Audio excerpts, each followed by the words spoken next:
नमस्कार दोस्तों, मैं हूं अतुल मीणा। स्वागत है आप सभी का एक नई जीनियस एकेडमी में। आज की वीडियो में देखेंगे हम कि स्थानीय मान व अंकित मान किसे कहा जाता है, उनमें क्या अंतर है और इनका मान कैसे निकाला जाता है। सबसे पहले देखते हैं स्थानीय मान। स्थानीय मान यानी प्लेस वैल्यू, है ना। जब भी आपसे स्थानीय मान निकालने की बात की जाए किसी भी संख्या की, किसी भी संख्या में किसी भी अंक की, तो कैसे निकालोगे। जैसे मैंने यहाँ पर एक संख्या लिखी 9524। अब इसमें आपसे बोला जाए कि 5 का स्थानीय मान निकालो, तो सबसे पहले स्थानीय मान होता क्या है।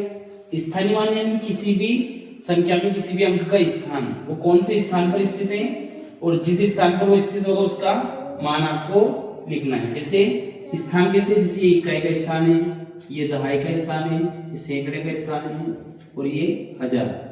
तो ये सैकड़े के स्थान पर है तो इसका स्थानीय मान क्या हो जाएगा, 5 इंटू सैकड़ा यानी 100।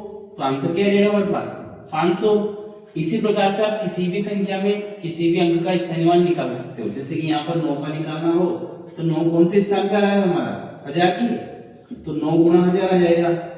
तो क्या हो जाएगा आंसर 9000। ठीक है। इसी प्रकार से आप किसी भी संख्या में किसी भी अंक का स्थानीय मान ज्ञात कर सकते हो। अब अगला है हमारा अंकित मान। अंकित मान क्या होता है। अंकित मान को कुछ और नामों से भी जाना जाता है, जैसे जाति मान हो गया और इसको एक वास्तविक मान भी बोला जाता है, वास्तविक। ठीक है। तो वास्तविक मान हो या जाति मान हो या अंकित मान, मतलब इनका एक ही है। तो इसमें क्या अंतर है, ये क्या होता है।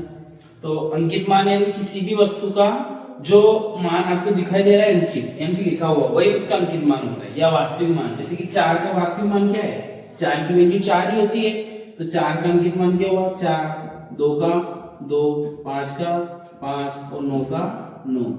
यानी कि किसी भी संख्या में किसी भी अंक का अंकित मान आपको निकालने की बोला जाए तो उसका मान वही अंक होता है। ठीक है।